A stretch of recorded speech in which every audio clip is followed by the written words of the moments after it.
மனிதன் மகத்தான ஒரு அமலை செய்கின்றான், ஆனால் இஹ்லாஸ் என்ற மன தூய்மை இல்லை. அப்படி என்று சொன்னால் அந்த அமல் அற்பமான அமலாக ஏற்றுக்கொள்ளப்படுவதில்லை என்பது மட்டுமல்ல, சிலபோது அந்த அமலே அவனுடைய அழிவுக்கும் தண்டனைக்கும் காரணமாக ஆகிவிடுகிறது.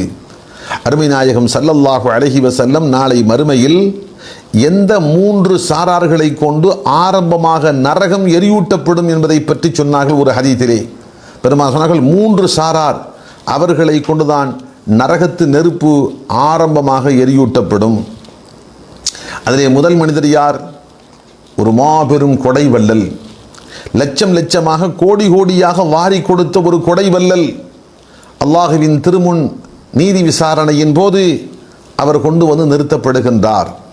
நிறுத்தப்பட்டு விசாரிக்கின்றான் அல்லாஹ், நான் உனக்கு செல்வத்தை, திரண்ட செல்வத்தை கொடுத்திருந்தேனே, நீ அதற்கு பகரமாக, அதற்கு நன்றியாக நீ என்ன செய்தாய் என்று அல்லாஹு கேட்கின்றான்.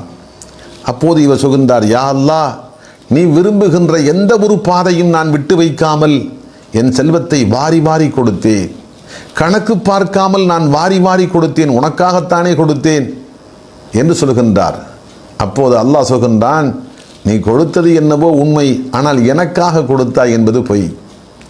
நீ ஒரு பெரிய கொடையாளன் என்று மக்களிடத்தில் பாராட்டப்பட வேண்டும், மக்களால் நீ போற்றப்பட வேண்டும், புகழப்பட வேண்டும் என்ற எதிர்பார்ப்போடு நீ செய்தாய். அந்த எதிர்பார்ப்பு உலகத்திலே உனக்கு கிடைத்து விட்டது. மக்கள் எல்லாம் உன்னை பெரிய கொடை வள்ளல் என்று பாராட்டினார்கள், அங்கேயே கிடைத்து விட்டது. ஆகவே இங்கே இப்போது கொடுப்பதற்கு உனக்கு ஒன்றுமில்லை என்று சொல்லிவிட்டு மலக்குமார்களை அழைக்கின்றான். மலக்குமார்களே, இவனை தலைகீழாக இழுத்துச் சென்று முகம் குப்பர நரகத்திலே வீசி எறியுங்கள் என்கிறான். மலக்குமார்கள் இழுத்துச் சென்று நரகத்துக்குள்ளே வீசுகிறார்கள். அடுத்து 2வது மனிதன். அந்த மனிதன் யார்? அல்லாஹ்வுடைய பாதையில் தன் உயிரை தியாகம் செய்த ஒரு தியாகி, ஷஹீத். அவரை எழுப்பி அல்லாஹ் கேட்கின்றான், நான் உனக்கு வலிமையான உடலை, ஆரோக்கியத்தை கொடுத்திருந்தேனே, எனக்காக நீ என்ன செய்தாய்? அப்போது அந்த மனிதன் சொல்கின்றான், யா அல்லாஹ், போர்க்களம் சென்று உன் மார்க்கத்தை காக்கின்ற பணியில் அறப்போர் புரிந்தேன். முடிவில் உனக்காக அந்த போரிலே என் உயிரையும் நான் அர்ப்பணம் செய்தேன், உனக்காகத்தானே நான் செய்தேன் என்று குறிப்பிடுகின்றார். அப்போது அல்லாஹு சொல்கின்றான், நீ உயிர் தியாகம் செய்தது உண்மை, ஆனால் எனக்காக என்பது பொய்.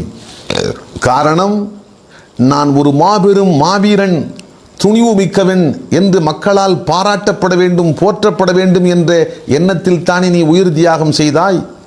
அந்த எதிர்பார்ப்பு உலகத்திலே உனக்கு பூர்த்தியாகிவிட்டது.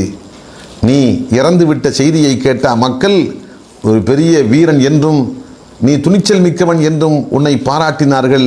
ஆகவே நீ எதிர்பார்த்த அந்த எதிர்பார்ப்பு அங்கேயே பூர்த்தியாகிவிட்டது, இங்கே உனக்கு கொடுப்பதற்கு ஒன்றுமில்லை என்று சொல்லிவிட்டு அல்லாஹ் மலக்குமார்களை அழைத்து இவனை இழுத்துச் சென்று தலைகீழாக நரகத்திலே வீசி எறியுங்கள் என்று குறிப்பிடுகின்றான். அதே போன்று அவன் வீசி எறியப்படுகின்றான். அடுத்து 3வதாக மிகப்பெரிய ஒரு கல்விமான், மார்க்கத்தில் கரைகண்ட ஒரு மாபெரும் மாமேதை, காலமெல்லாம் கல்வி பணி செய்தவர், அவர் அழைத்து கொண்டு வரப்படுகின்றார். அவரை பார்த்து அல்லாஹ் கேட்கின்றான், உனக்கு நான் தாராளமான முறையில் கல்வி ஞானத்தை கொடுத்திருந்தேனே, நீ எனக்காக என்ன செய்தாய்? அப்போது அந்த மனிதன் குறிப்பிடுகின்றான், யா அல்லாஹ், இரவும் பகலும் உனக்காக நான் கல்வி பணி செய்தேன், உன்னுடைய மார்க்க கல்வி ஞானத்தை மக்களுக்கு நான் கற்றுக் கொடுத்தேன், அது உனக்காகத்தானே செய்தேன், கடைசி வரைக்கும் அந்த பணியைத்தானே நான் செய்துவிட்டு வந்தேன் என்று குறிப்பிடுகின்றார். அப்போது அல்லாஹ் சொல்கின்றான், நீ கல்வி ஞானத்தை மக்களுக்கு கற்றுக் கொடுத்தாய் என்பது உண்மை, ஆனால் எனக்காக என்பது பொய். தான் பெரிய கல்விமான் என்று மக்களிடத்தில் பாராட்டு பெற வேண்டும், மக்கள் உன்னை பாராட்ட வேண்டும், மக்களிடத்தில் விளம்பரம் பெற வேண்டும் என்ற எண்ணத்தில் நீ செய்தாய். அந்த எதிர்பார்ப்பு உனக்கு அங்கேயே பூர்த்தியாகிவிட்டது, கிடைத்து விட்டது. உலகத்திலே உன்னை எல்லோரும் பெரிய கல்விமான் என்று எல்லோரும் பாராட்டினார்கள்.